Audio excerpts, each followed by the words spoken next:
weiß, was ich will, weil ich es gerade in meiner Hand habe.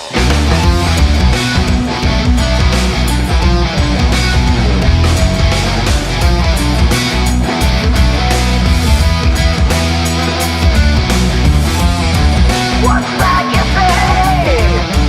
Can you come away? The drink to breathe my name. I'm on a mission to get down in the mission. A proposition that changes if you do the right shit. I had to breathe my name. I breathe her the same. Yeah, in the moonlight, on the tide, follow through, let it shine. My time, not a ride. When I heard her breathe my name, my baby gonna hear whatever now. And that's alright, we're gonna let it shine. A hundred kisses, got even that and I to do without a sissy.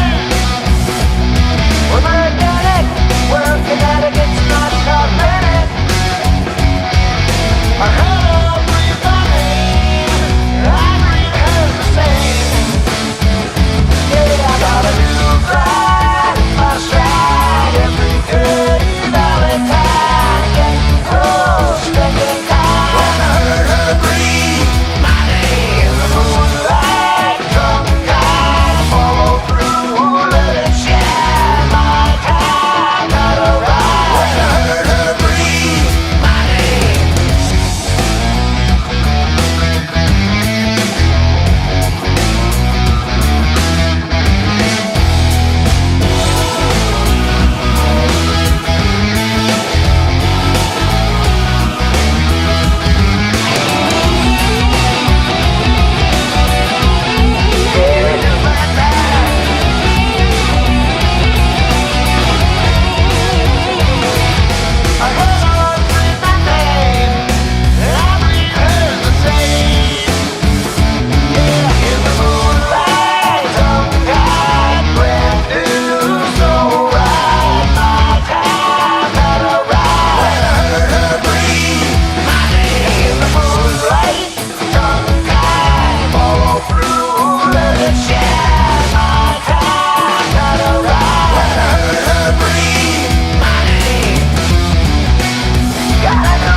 That is My Wicked Twin with Breathe My Name. That is off the 5th studio album by My Wicked Twin, which is really Brent Durner, originally guitar player for Helix.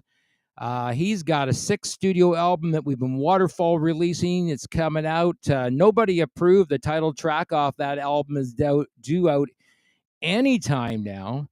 I know Brent's working on it, and him and I have actually been breaking out some stems. We found this cool software that allows us to break out stem tracks off Wave Masters, which is really, really kind of cool. It's kind of a new technology that's out there.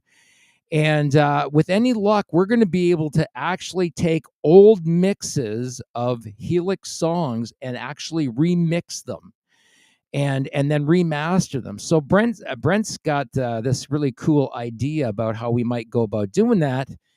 And we're going to test a couple of them, run them by Brian, see what he thinks. Because there was always stuff in the studio when you're recording the studio, and Gord's going to talk about this tonight, I'm sure, that, later you go, man, I wish I could go back and remix that song because this is too bright or that's too loud, or I wish this was a little bit different. But we'll talk about that and more things with our guest co-host tonight, Gord Prior. He's from London, Ontario right now. And he is a real estate agent by day. He is also a killer songwriter. He is a great musician. He's well known in music circles all through Canada, and I'm probably going to say, maybe the US as well. But we're going to talk about that and so much more. Here is my buddy Gord. Hey, Gord, how you doing? I'm doing great. How are you? I'm going to put you on camera here. I don't know why that didn't happen, but there you are. Hey, how you Looking, doing, Ken? buddy. Good to see you. Looking great, man. Thank you. Thank you. I'll split us up here, and then I'm going to add some stuff to our design as we go. So, feel free. It lets me. I have to do this stuff all the time. It's so dumb, but it is what it is, right? Well, So you have been writing music for a long time. yeah.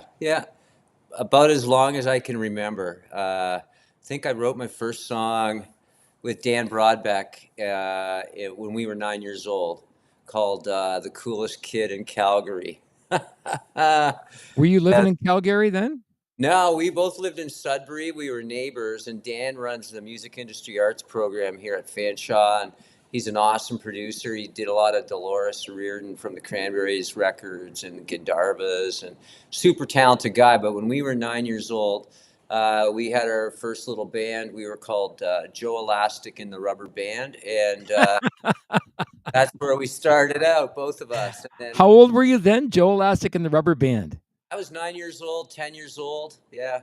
And what instrument did you play? I sang and he played guitar, and his dad had a lot of equipment in the basement that he was kind enough to let us use, and we did some concerts at the playground, and it was 1976, So 70. what was the genre?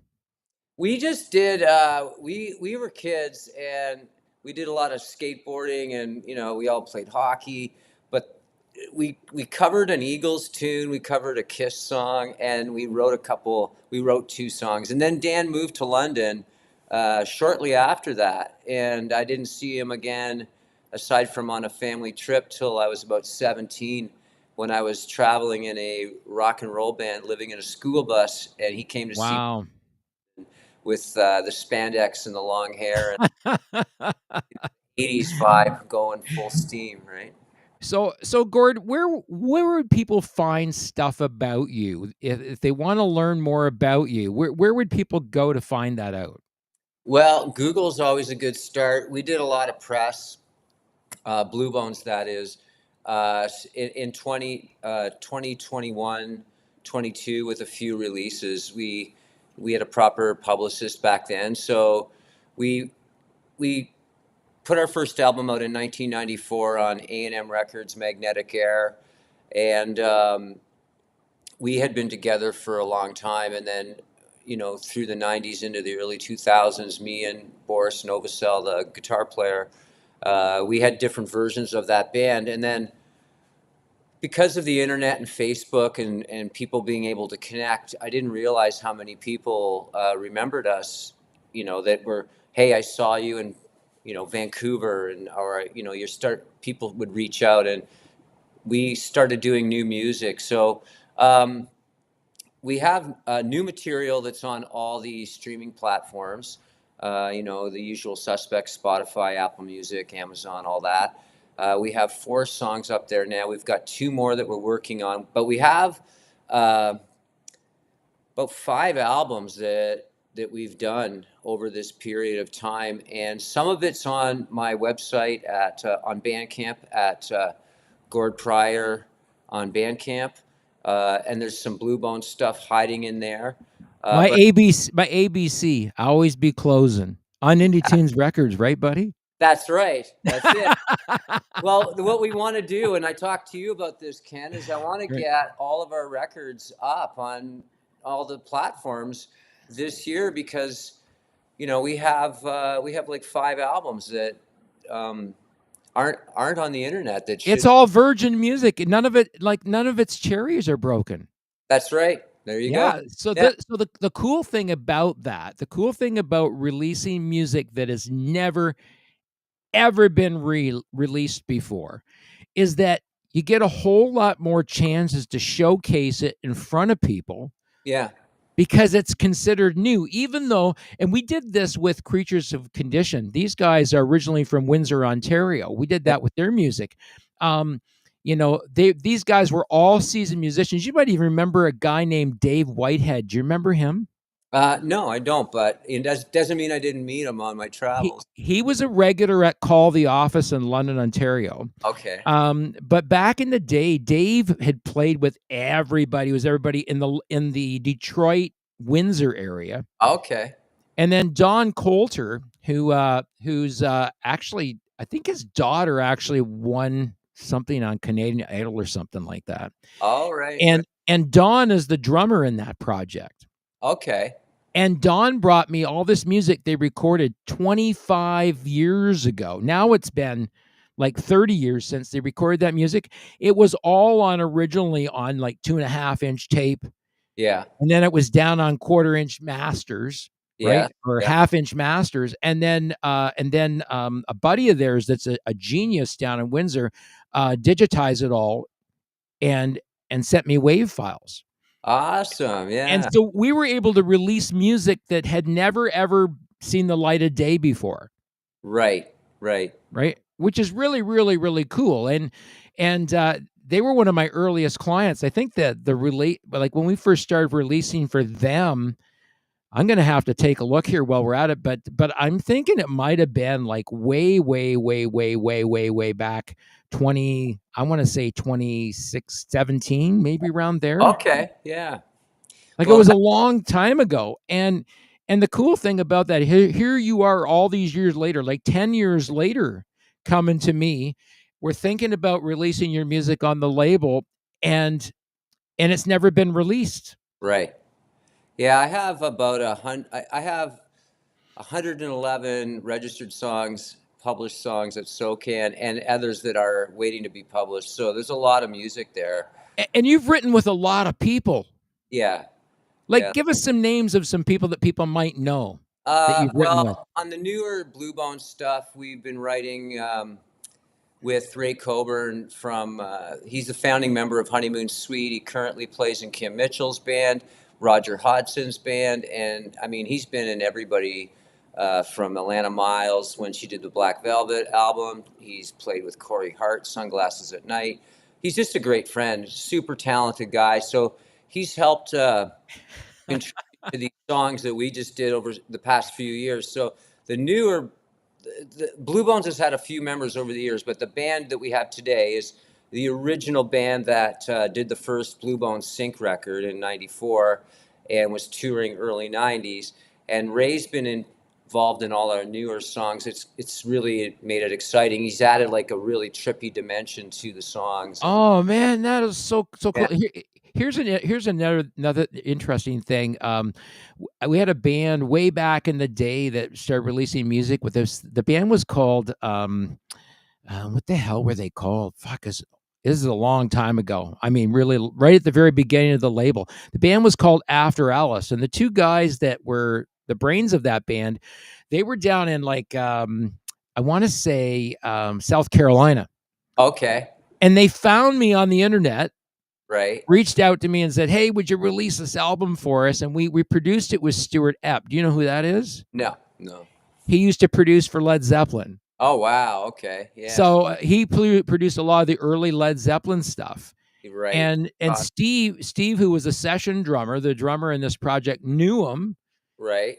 And they spent like big coin on producing this album. It's so well produced. It's probably one of the best produced albums I've ever heard for an indie band. Yeah. Right?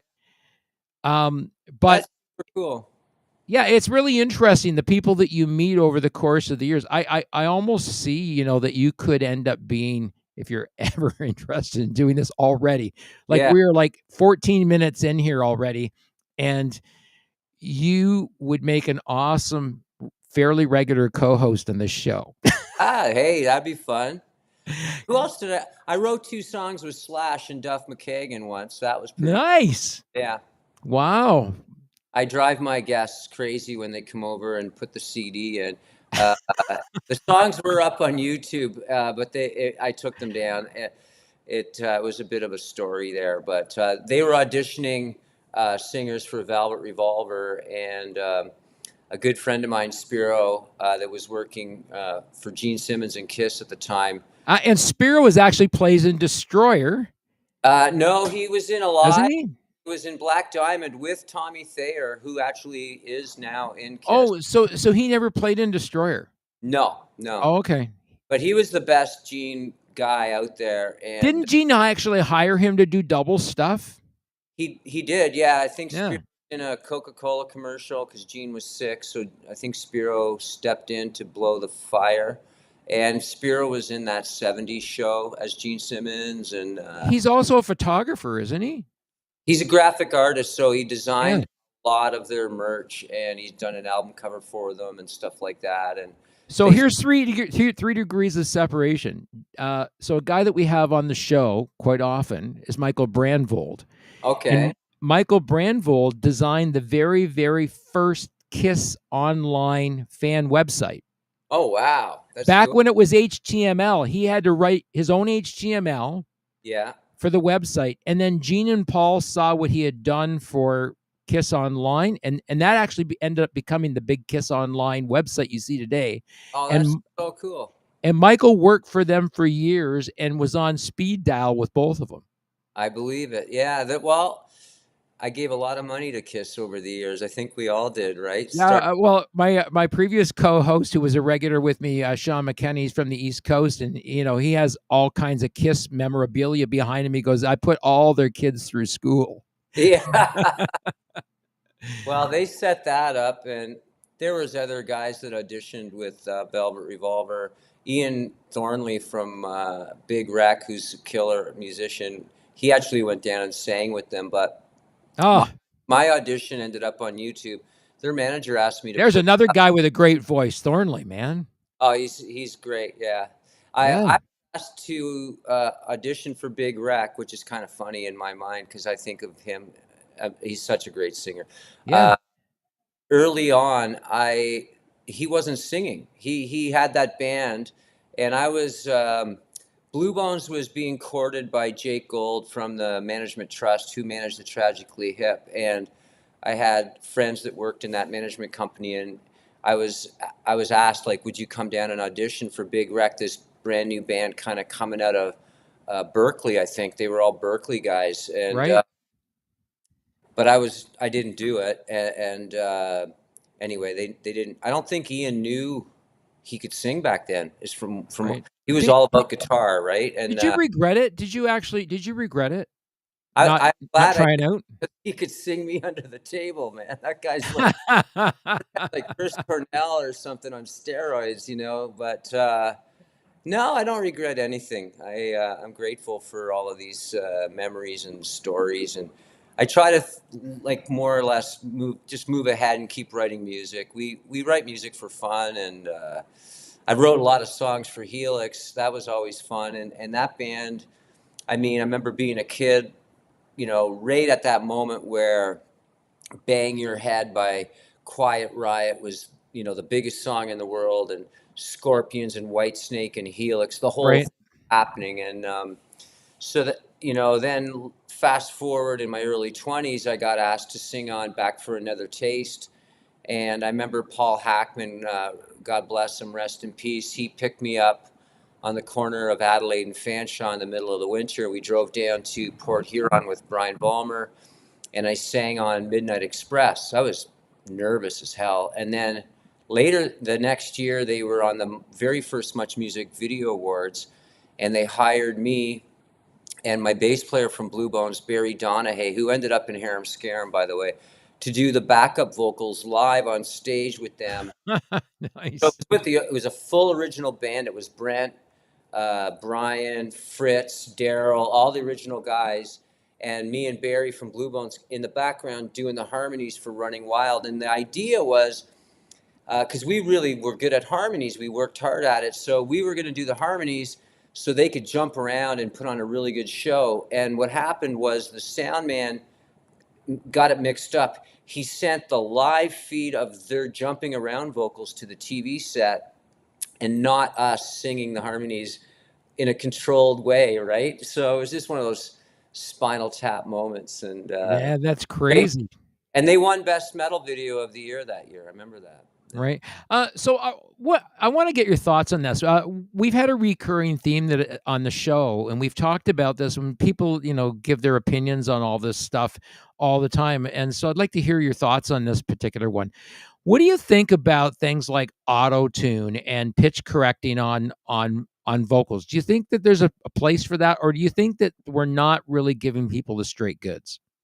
That's a great question. I mean, some people use it too much, and you can hear it. Sometimes it's used as a deliberate effect. We all remember, I think, that Cher song where you can really hear it, but so it's so obvious that it's part of the song as a creative tool. Right. But um, you know, I grew up in an era where you had to do take after take, or get lucky or work really hard because you were recording to analog tape, and you couldn't do that. There was no Pro Tools. So I think Pro Tools is useful in the sense for editing. You can Right. and it can save artists money. Um, on all the new Bluebone songs, I actually sing the song front to back. I don't punch in any lines. I might do choruses as a group, but I sing them all from the beginning of the song to the end of the song, and I'll do like verse 1, verse 2, verse 3, all in one pass, because A, I've done this a long time, and B, I don't enjoy singing in the studio. I get anxious. I want to get it over with. So Yeah. there's adrenaline and anxiety kind of behind what I'm doing, that I just think to myself, I'm going to do this. I'm going to do it right now, and I just do it. Whereas when I was younger, I might have overthought things and analyzed myself too much, and then you go down that rabbit hole. But to answer your question, if you're using Pro Tools to the point where you cannot sing those songs live, then yes, 100%, and that definitely happens.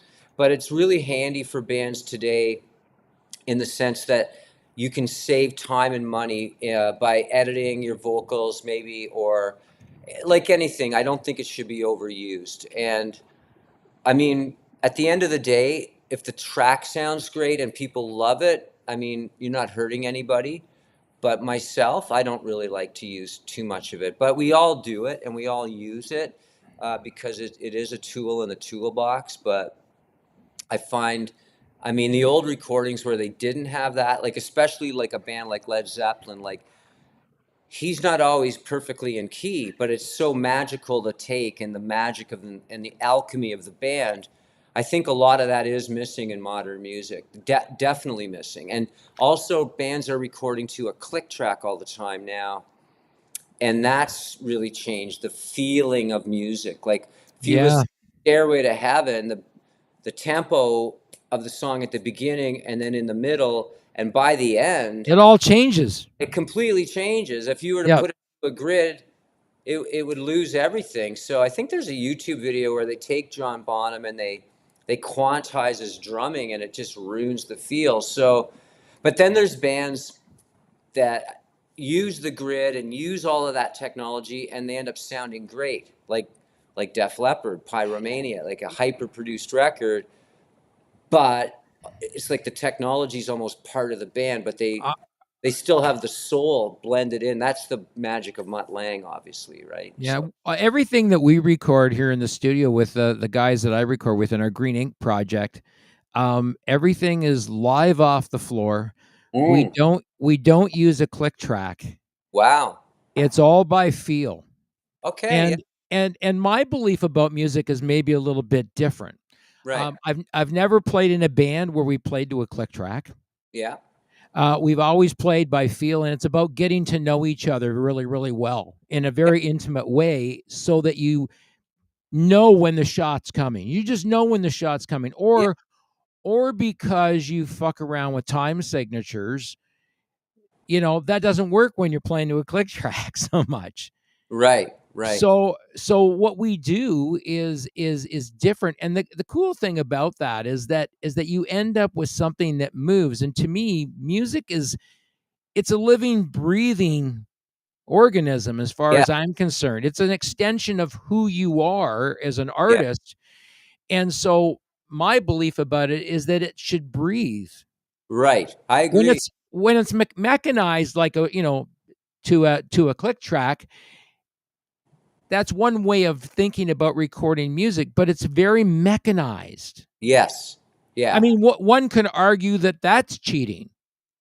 Yeah. I mean, You know, I was at a Blue Bones practice yesterday, and we were talking about these new songs we're doing and recording them and how we're going to do this, how we're going to go about it logistically. And then also, we had this discussion about setting up just GoPro cameras in our practice hall that we've been using from day one, almost 30 years, and getting the mix all kind of set up with our live instruments and doing something like Daryl's house from Daryl Hall, like where it's live off the floor. And I was just saying, right? guys, it's like, yeah, we can write a song that we're all excited about. We've got great friends in the music industry.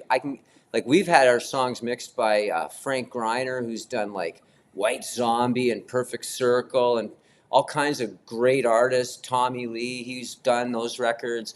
Matty Green mixed our stuff. He's worked with Dua Lipa, Ed Sheeran. Like, you can hire really talented people and do good work, and that's great. But what about, I was just throwing this out to the fellows, it's like, imagine just us doing a song live, no, like, just straight off the floor live with GoPro cameras in the room, and just really showing like this is us playing in a room, like it's not a studio recording at all.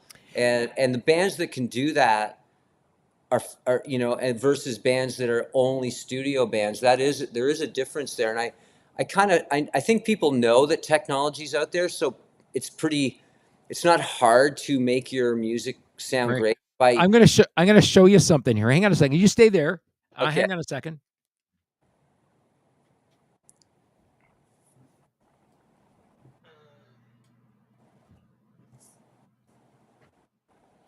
I just threw on some lights on another area here of the studio, and I'm going to show you what our setup was like during COVID. Because we did live broadcasts here from during COVID, and Cool. it was How and do that's I probably people on the chat? Sorry, I'm new here. no, I'm new. no, no. There's a whole bunch of people on the chat there, and there's a whole bunch of stuff people are saying back and forth. We got Keith Hill saying hi, Elizabeth Miller checking in. We got Brent Durner checking in, saying, "Hey, how's it going?" Hey, Brent, I love his new stuff. Yeah, I mean, he's got a whole bunch of really, really cool stuff out there. So I want to show you something really, really quick here. I'm gonna flip cameras here and see if I can't find the other camera here. That's the drums. Can you see that one? Okay, yeah. So that's over top of the kit. We use that one as one of our scenes when we play live here in the studio. And there's the shot of the studio. Oh, that's cool. I love the Rush posters. I was showing you. That's I've actually got a signed big photograph. You can't see it in that picture. It sits up above the Rush quilt. That Rush quilt is a custom made quilt, by the way. That's cool. And it's made out of the Rush albums. Hangs on the wall there. Wow. It's kind of cool. Really nice. Yeah. In behind that, we actually have a moving blanket that's up against the wall. Okay. To help absorb the sound from the drums and the slap back off the wall, right? Yeah, that's awesome. So there's some cool things here. This studio, I designed the studio back in maybe say 2015. Okay. And then of course, it was a concept then, and by 2016 it was finished. And we moved in and we started moving things in here. I had an old classic piano that was like a 1940s circa piano in here, and other stuff. We moved stuff out of there. We moved the piano. My nephew took the piano, so it stayed in the family, which is kind of cool. Okay. Yeah, that's But nice. Yeah, those are nice memories to have. yeah. Anyway, the studio, is 600 square feet thereabouts, and so the guys come over. It's plug and play. Everything's ready to go. Perfect. Right, the back line's there. It's all dialed into the system, and all I do is pop up the DAW and hit record, and we record every single session.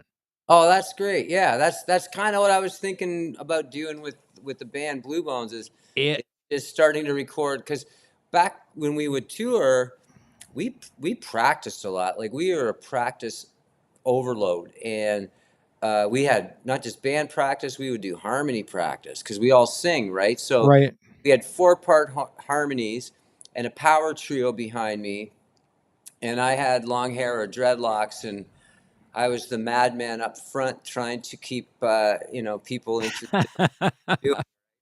Back in those days, I'd do anything I had to do to keep the show going, right? So It, we did pretty crazy shows.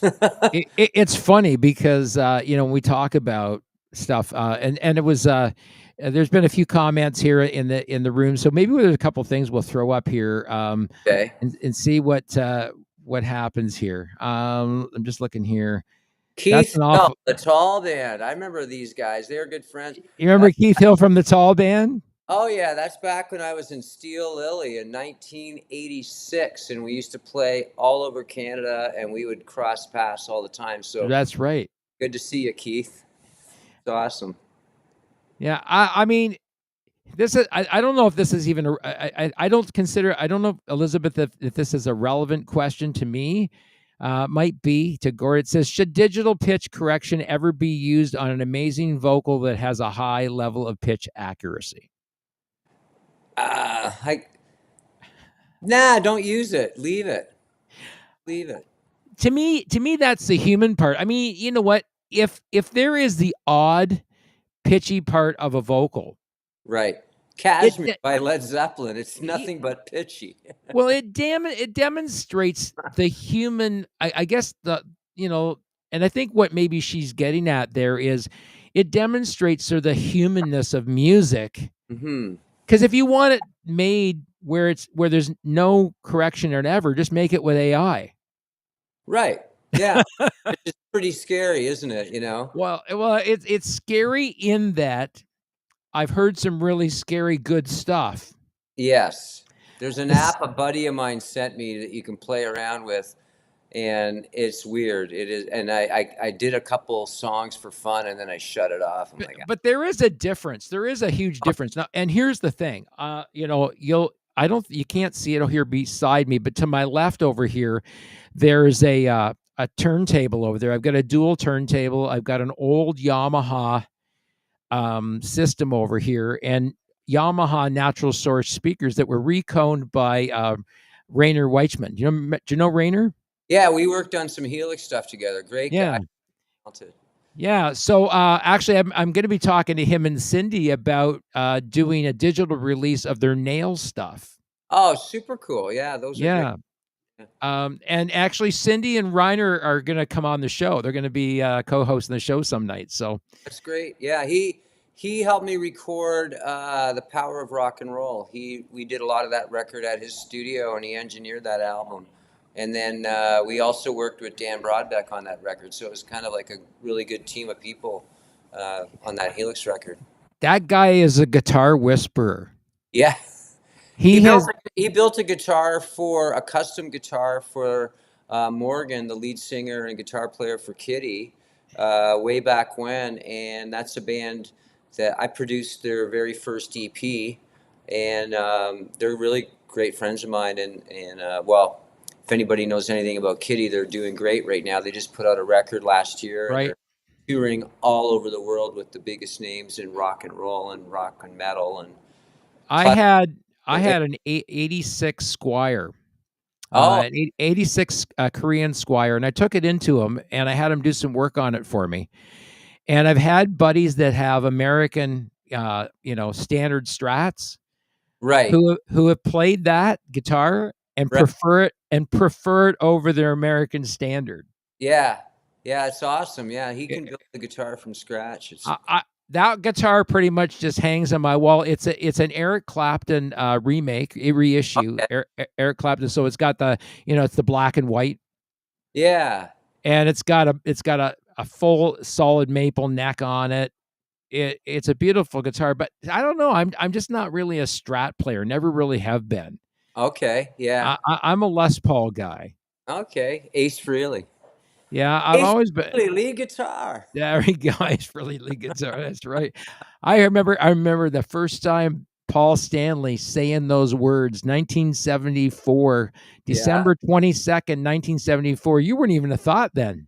I was around. Yeah, I was You're just little. out Kiss. Yeah. How old would you have been in 74? 7. Yeah. Yeah. Here I am at my first concert. It's December 22nd. And then I saw them, and then it was just later in the new year, I saw Frank Zappa and the Mothers of Invention. Same place, London, the old London Arena. That's amazing. Yeah, kind of cool. That was nostalgia for me. Oh yeah. Well, let me see what else we got here for questions. Let's see. I don't know if what do you think of Phil Henley's newly announced project called Authentic Vocal? Have you heard that at all? No, I haven't. You're not. I'm gonna have to research that one. Yeah. Elizabeth, you're ahead of the curve on us on that one. If you want to explain it, we'll throw it up on the screen there. That's interesting. Dean Boharnish, all the way from Halifax, Nova Scotia, says hello from the East Coast. I wonder if Gord and I were born the same year. Yes. From his 9-year-old story sounds like 67 kids. I am a 1967 kid. That's right. There you go. Yeah. So here's the interesting thing is that as a young person, you got to live some of the stuff that I got to live as a teenager through the 70s. Oh, yeah. And so you and I would have seen those same years through a very different lens. Yeah, possibly. Yeah, back then it's a big difference, right? 4 or 5 years difference is a big difference when you're 1974. Yeah. I'm 15 years old. Right. Okay. And You're so I'm smoking cigarettes behind the school. Yeah. I'm smoking weed at those shows. I was so stoned at the end of the night of the Kiss concert. Here's the cool thing. $4.50 to get in. Right. Wow. And it was all general admission, so there were no seats. There was hardly any security back in those days. And so at the end of the night, we're laying on the floor. Gene Simmons is spitting blood on me. I'm that close to him. Yeah.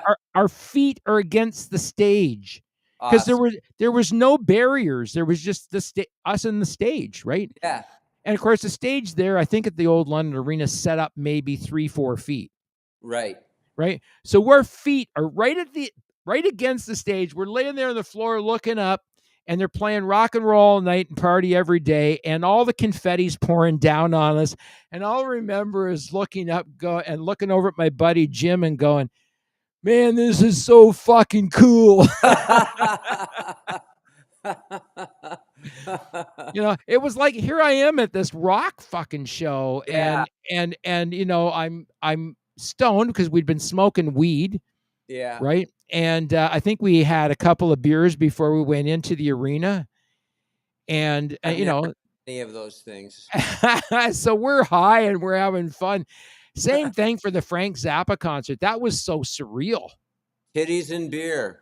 Yeah, they did titties and beer. And that was like so surreal. And then, the one where, what was the sax player's name in that band? Clarence. Right. I can't think of his name, but anyway, it's the one where, they're doing this song where he actually, has a Raggedy Ann doll and he does unspeakable things to the Raggedy Ann doll. It's it's like, and I remember looking at Jim. My buddy Jim is at the same concert with me, and I'm looking at him and going, "Is this really happening? Is he doing what I think he's doing to that doll?" Oh my God. Well, it was a different era back then. It was a different, it was a whole different deal, man. Let me tell you, like it was some crazy times back then. I think the first concert was Gatto and Alice Cooper at the Sudbury Arena. And it was when Alice was a mess. It was the night after he canceled Toronto and they had those riots. Oh, really? Yeah. And he came to Sudbury Arena of all places, and people from Toronto drove to see the show in Sudbury because they were mad still. But he was He was like 90 pounds soaking wet, you He know. was a mess then. That was when he was having a real like his demons were really coming out that time, right? That was the first show I ever saw. My parents let me go to that, and What year was that? oh, I was 14, so you know, I don't know the year off the top of my head, but 81 I maybe. I think he was like full blown alcoholic at that time. Yeah, Yeah. he was really in rough shape, but it it it had a lasting impact on me. I think he's an amazing frontman, and I've seen Alice Cooper probably 7 or 8 times, and he's, you know, just such an amazing performer live, and now he's still great. You know, like for his age, he's got a great voice, and his show is amazing, and I Yeah, love he still that. puts on a great show, and his vocals are great, and bringing Nita Strauss into the fold has Yeah. been really smart on his part. He's got some really great backing musicians. Some of Uh, them actually follow my daughter on Instagram. yeah, there was a guy from Sudbury, Pete Friesen. He was in Alice's band, and he also had his own band in England that I'm not going to be able to remember the name of right now. That were pretty popular. He's I think a music professor now over there, and I know some other people that have played in his band over the years. Actually, the guy in Kiss, Eric, the drummer, was in Alice Cooper. Eric Carr. Yeah, Eric Singer. Oh, sorry, Eric Carr is the one that passed away, right? Yeah. Yeah. So Crazy. yeah, I mean, and Alice had a real history with London, Ontario, right? With Jack Richardson and Yep. that whole Bob Ezrin thing, and there's quite a cool backstory to that, you know. So Yeah, he's one cool dude. I'm last summer I took my wife and daughter to Columbus, Ohio to see Def Leppard and Motley Crue. oh, I went to that tour. Yeah, My daughter's 24 years old, and she when she saw the movie The Dirt, she right. started listening to all Motley Crue's tunes. Right, she liked Oh, their stuff. It resonated with her. She liked it. And she started, and of course, what's his name that played Tommy Lee in the movie? I'm on Um, an album with Tommy Lee. what's that? I'm on a record with Tommy Lee. Lisa Del Bello's Oh, last. we should get Tommy on the show. That would be so much fun.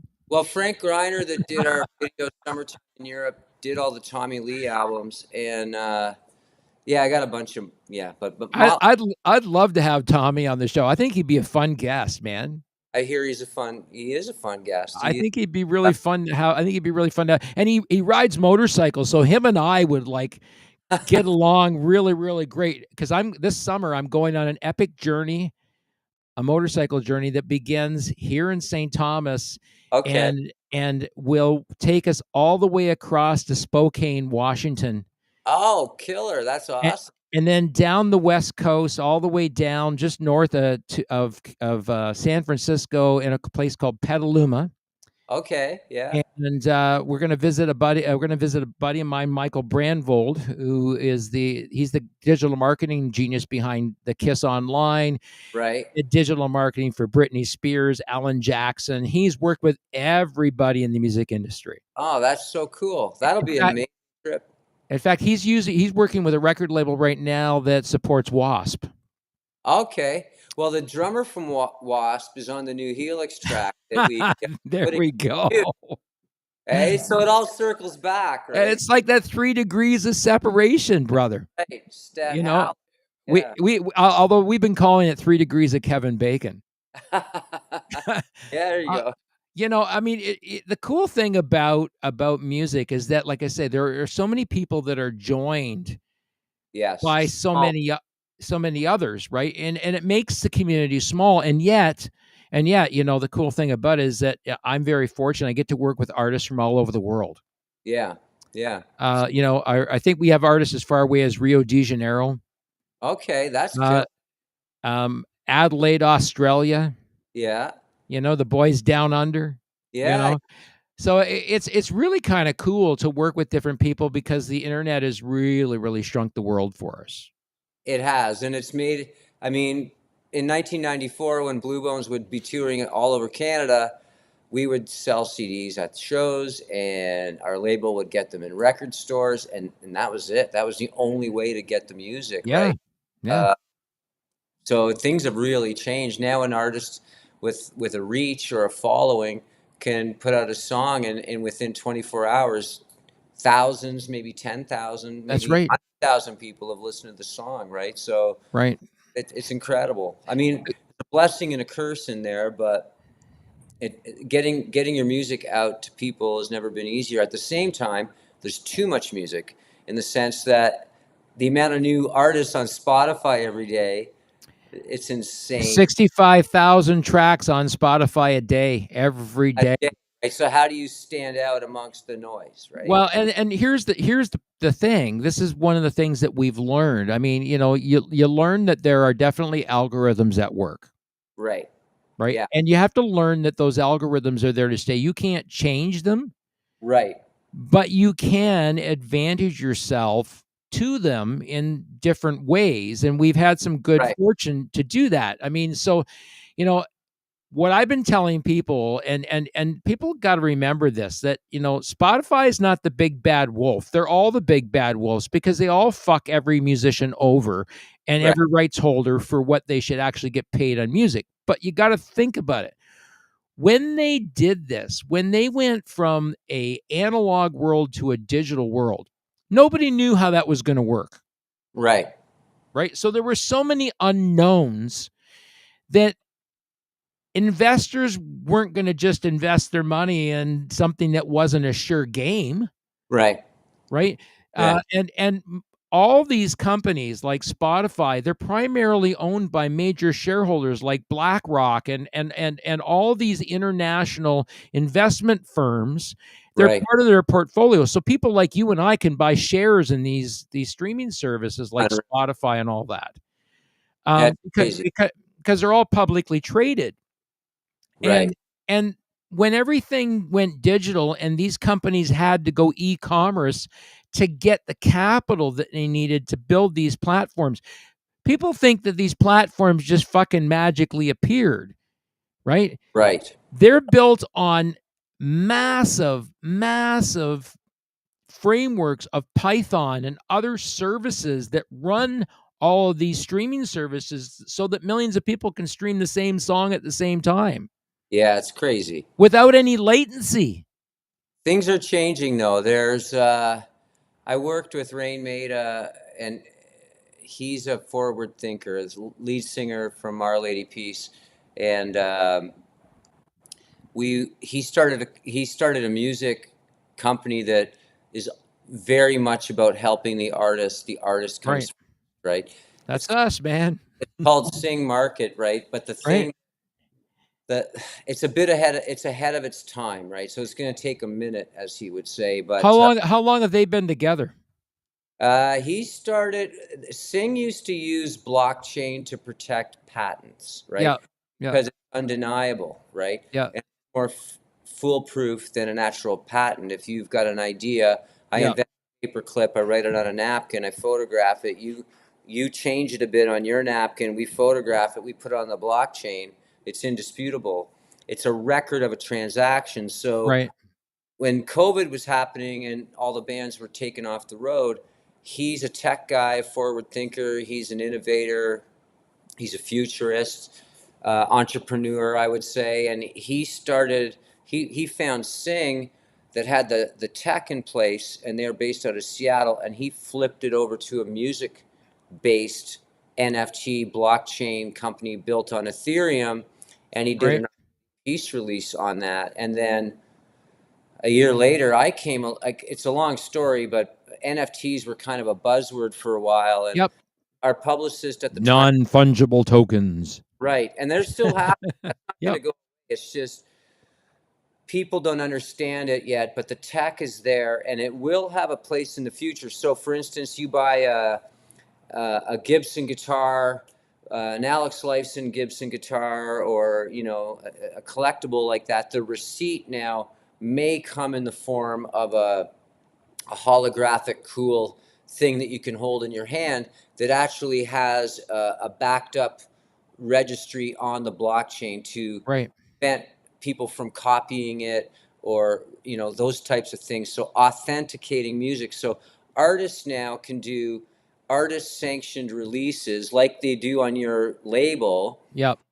But this new little component is it's also the receipt of your purchase of this only, there's 1,000 only made, right? So Right. say an artist wants to do a unique release and they want to make it collectible and personal to Yeah. their fans. There's only 500 in the world, but the receipt is on the blockchain. So you are owner number 12 out of 500, Right. backed up on the blockchain. It's indisputable. So that's where the value is. So blockchain is more of a snapshot or a photograph of a transaction. Yeah. It can never be erased. And it's fully transparent. So Rain, being a forward thinker, brought Blue Bones and brought me into this company. And Yeah.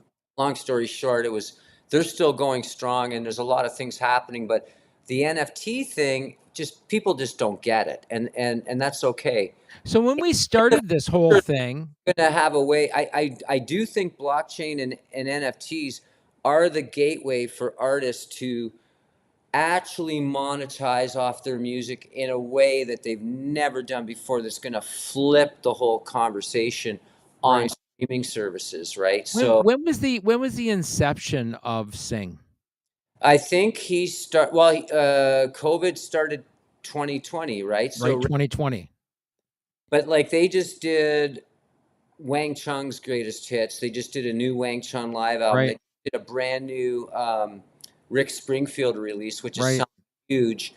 And I project managed a Teenage Head release for them there. They have the Green album remastered, remixed by 5440. Right. So fans are just interested, like a 5440 fan, they just want to get the Green album. They want that collectible. They Right. want vinyl. They got the digital in the background. The cool part is, though, like everything that comes in the record, the poster, the signed 8x10, the bonus tracks that aren't on the original Green album, all the extras, you have them as NFTs hiding in the background on an account, right? So you buy the album and you get the music, but in the background you have all the same song files, all the artwork, front, back, middle cover, posters, everything that you got in the Right. physical package is mirrored in a digital high-res copy to you, the fan, backed up on the blockchain. And it's so the collectability factor is huge, and it has a monetary value, right? So as Ethereum goes up and down in price, so it's kind of a trippy thing to talk about, but I think they're onto something. And of all the music labels or music NFT companies, they're the only ones left standing because they truly care about artists, and they don't Here's touch. a They and don't and that's touch licensing or publishing. They don't take any money from the artist at all. They want the artist to come out ahead. So it's all based, and it's created by artists, and the people that work there that I've worked with, they're all musicians, and so it's a combination of musicians and tech people coming. that's us too. Yeah. So that's why you're gonna. So they need to talk to you, and you You're need to telling talk. me there might be a marriage. You're telling me there might be a marriage and some children involved in this. There could be something happening, Ken. This is how it all starts. It starts with a conversation and an idea. And It's I was talking to Harry Hess about Indie Tunes just yesterday, and I was telling you about it. And so what you're already doing is awesome, and what you're doing with artists is amazing. How you're helping get music out, how you're right. promoting music, and how you're fair to the artist, and how, like, Brian Vollmer has been doing this for a long time, and he raves about you and talks about how honest and fair you are. So I mean, that's a match made in heaven, and so maybe Sing, you don't really need. You're doing already all the things maybe they're already doing, but they have other, maybe some of the blockchain component is something that could merge with Indie Tunes in the future. We'll see. It could be. There may be some things there though that they're doing better than I'm doing, and some things that we can all learn from one another, because Yeah, nobody's got the light on all this stuff. Like I said, when we went from the analog world to the digital world, even the major labels didn't know what they were doing. that's right. Yeah. Everybody was kind of lost out there in no man's land. So our first release, while you were talking there, I just wanted to say our first release was January 1st, 2016. Right. And that was a 12-track album by a band called Coaching for Sarah out of London, Ontario, Canada. Okay. What And year was that? that was 2016, January 1st of 2016. Okay. Wow. So I was a record label about 5 years before Sing came on the scene. Right. And I started with just a couple of clients. Good for you. It's not easy. Like I've been on No, the side, like it's not an overnight thing, and it takes a long time to prepare a release and get it out and get it on DSPs and do the marketing, and it is a ton of work, as you we know. have 30 artists pretty Wow. much on the label now, and it can get to be a nightmare at times because we've changed the whole approach about releasing music. We're not releasing albums anymore Right. because there really just isn't any market for it, and everything on the digital market now is so highly content driven Right. that you need to make things stand out, and also to get the attention of playlist curators. They're not going to sift through an album and figure out which song they want to put on their playlist.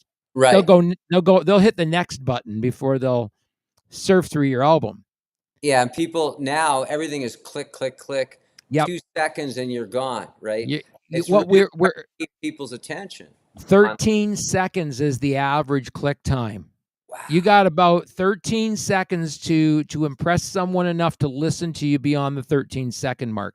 If the hook doesn't come there at the beginning of the song, you're kind of fucked. I Yeah. mean, it's really gotten that ridiculous. And of course, you look at the content. I think one of the things that we've been trying to do with TUNZ Records is that we were looking at trying to create some alternative Right. to all the white noise that's out there. So Right.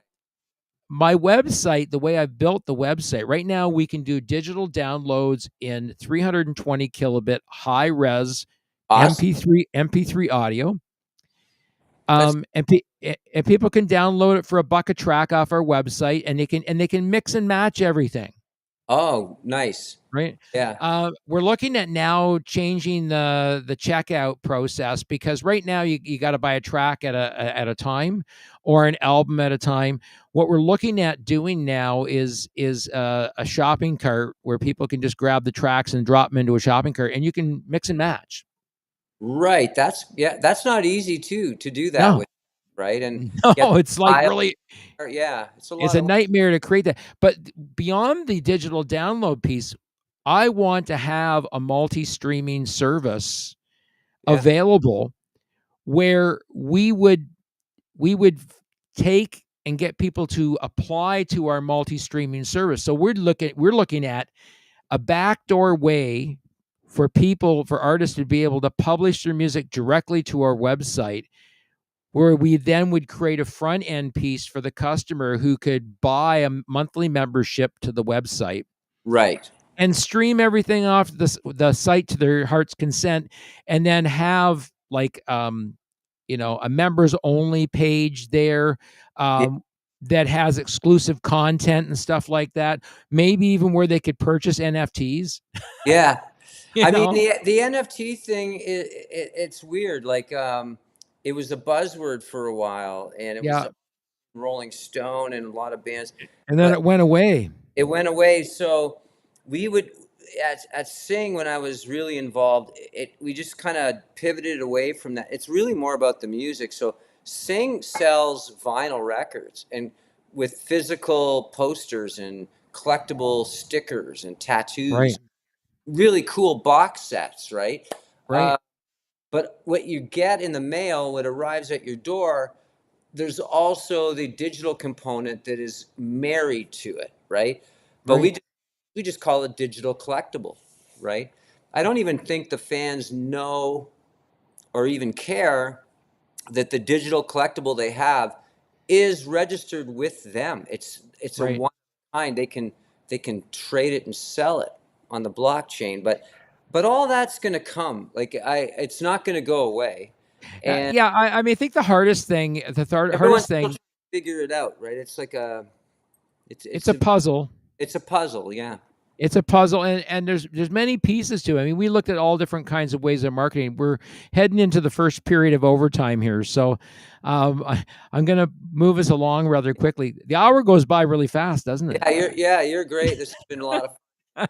It goes by really fast. So one of the things I wanted to talk about is three things that became really apparent to us in 2024. And this was after years of gathering analytics. So this is something that I delve into that I'm not sure other record labels delve into. Right. So I look at the analytics behind the sales. Where's the music being bought? Who's buying it? What's the age group? What kind of where is our market? Right?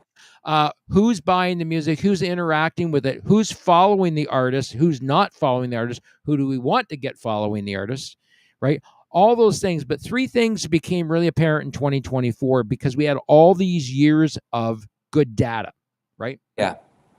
So I've been, like I said, having done this since 2016, we're heading towards 10 years of doing this. Yeah. And the cool thing about it is we got all that massive amount of data, and it told us three really important things about streaming services. The first is reach. Right. Okay. So 160 markets, 195 countries. Wow. Where do you get that level of distribution? Exactly. Right? You can't. You can't. Right. Not even with physical. When major record labels were producing physical, could they get you in 165 countries?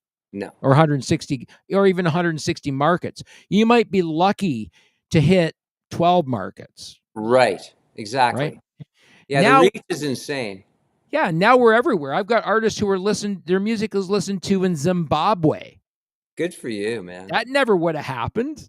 No. Right? That never would have happened. Not on the old service. So you look at that whole reach thing. The second is discovery. Right? Yeah. People are discovering you. Yeah.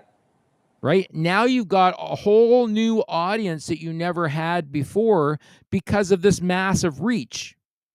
Right? And I think from an artist perspective, like being a musician and a songwriter, and at this age and time in my life, if just the fact, if your music can reach people like you're talking about, Yeah. and they get some sort of enjoyment out of it, because music's very personal. Yeah. And I've been lucky in my life where people have reached out to me and said, I was going through a really tough time and your music got me through it, or I was really hooked on this song, or, I've had people tell me, when we were in high school, we used to listen to this record by yours. So, music's always connected to somebody's personal experience. So Yep. just to be able to do that is the greatest reward of all. Like it's not about money or fame in Yep. any way. Just if you can reach people and connect with other human beings across the world using the language of music, man, you're a pretty lucky person. That's an amazing thing, right? Yeah, and the third thing that we saw was this whole level of engagement that changed. Oh yeah. Right? Yeah. So now you get this reach, you get the discovery, and now you start getting engagement. And some of the engagement is coming from the places that you don't expect the engagement to come from. Right. Like Because you don't know where the songs ended up. We had one artist who, for whatever reason, was gaining a lot of listeners, regular listeners from China. Wow. Amazing. Of all places. Now, it's more pop foreign music. Maybe it resonated with more listeners. You just never know. You don't know all these things, but it does give you a lot of insights about a lot of things. Yeah. About who you're pitching your music to. And the cool things about what you guys are doing, what Blue Bones is doing, and I kind of want to leave it there tonight, is that you guys produce music that fits a lot of different genres. Yeah. We're not in a certain lane. No. Like when we were younger, every time Much Music would play our video, they'd always play Alice in Chains right after. That's right. Canadian Alice in Chains style of a band, right? Right. And that was the era, that was the time. Right. Now, the weird part is all those songs that we wrote them before there ever was an Alice in Chains. It was the era. It was just in the air. But you're right. We just write music that we love, and we don't really concern ourselves what genre it's in or where it fits in. As Well, long the as cool thing about with your 4 songs that are up currently on Spotify is that each one of those would fit into a different genre. So if I was releasing them, yeah, I would release them to those primary genres and then pick a good secondary genre, which would be a second finisher for that. And then that would be the big push, is pushing on those 2 genres and then getting your music out in front of people that tend to listen to music on those types of playlists. right, yeah. Because Well, the other thing we discovered in 2024 is that 90% of music being listened to on streaming service is not listened to off the artist profile. oh, it's on playlists. Playlists. Ah, 90% of it. 90% of it. And of that 90%, close to that whole 90% have a hankering for nostalgia. ah, So music that reflects the 80s theme, music that reflects the 70s, right. music that reflects the 60s, anything that's period related Okay, that's now becomes relevant for a lot of people's listening. interesting. Yeah, you know a lot about this more than I do. So I've learned a few things tonight. I love it. those are just ways to separate yourself out from the minutia you talked about. Right. I Yeah. mean, I've written Spotify, I've written some other streaming services, and I've said, you guys really should have gatekeepers, Yeah. right? Yeah. Yeah. So if something's produced on someone's phone, Right. and it hits the garbage bin, Right. right? If someone hasn't taken the painstaking process of properly recording music, why should they be on the same platform as someone else who's put the blood, sweat, and tears into it? It Right. doesn't make any sense to me. Yeah, because Right? anybody can use DistroKid or CD Baby and get their song up there, right? So That's right. Yeah, I mean, so I think it's really important that we figure out ways to separate what I consider true artists from those that are just dabbling in it. right, right. Because dabbling isn't going into the studio fully prepared to perform your song, That's right. Yeah. right? And Makes making good use of studio time. yeah. To me, those kinds of things should be prerequisites for the quality of music that people are listening to, because then you're guaranteed that the people that are producing the music you're listening to have put all that hard work into it, Yeah. right? And Because it's there's a not lot of easy, great man. artists out there that do that. And Yeah. yeah, I mean, and I'm amazed by a lot of the bands out there. Like there's so many in London and the surrounding area, like so many amazing local artists and musicians Yep. making good quality records. And I think they work very hard at what they do. And a lot of them are mutual friends of yours. Some of them are on your label. And it's amazing to see how much music's just coming out of this area alone, right? Yeah, And it's crazy. I mean, and that is just a small fraction of the artists from this area that could be producing on the label, right, yeah, you yeah, know? really encouraging. And music has changed now. Like it doesn't seem to matter as much. Like back in the '80s, is like you were either in this kind of group. If you were a metal guy, you didn't talk about Duran Duran. If you were a Duran Duran, talk about Ozzy. It was very segregated. Now all bets are off, right? And Yeah. when you referenced even Bluebone sounding different, like I've got some Queen albums here. Like you pull out a Queen album, you know, put on side A of Jazz, right? So you got song, and none of them are connected, right? No, you're You know, right. I'm in love Absolutely. with my car to Fat Bottom Girls to Dragon Attack. Like they're all Right. very, very different. Could be a different band, right? So I like that about those old records and from those classic artists. They seem to just be so free Right. from having to fit into anything. They were in charge.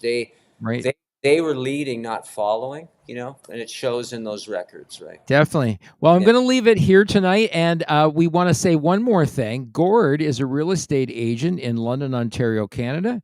Yeah. 20 years at Remax now, and I love helping people, and it's a great job because I meet everybody from every walk of life, and a lot of my clients are musicians too, or I get referrals from musicians. But yeah, I'm grateful for that because growing up in the music industry and figuring out what you're going to do as a grown up isn't always the easiest thing. So I don't know where the time has gone, but it's all. Well, if you have some real estate needs, Gord's a great guy to reach out to. He's used to helping people and doing work with people that are, finding the whole moving process stressful. And moving Stressful.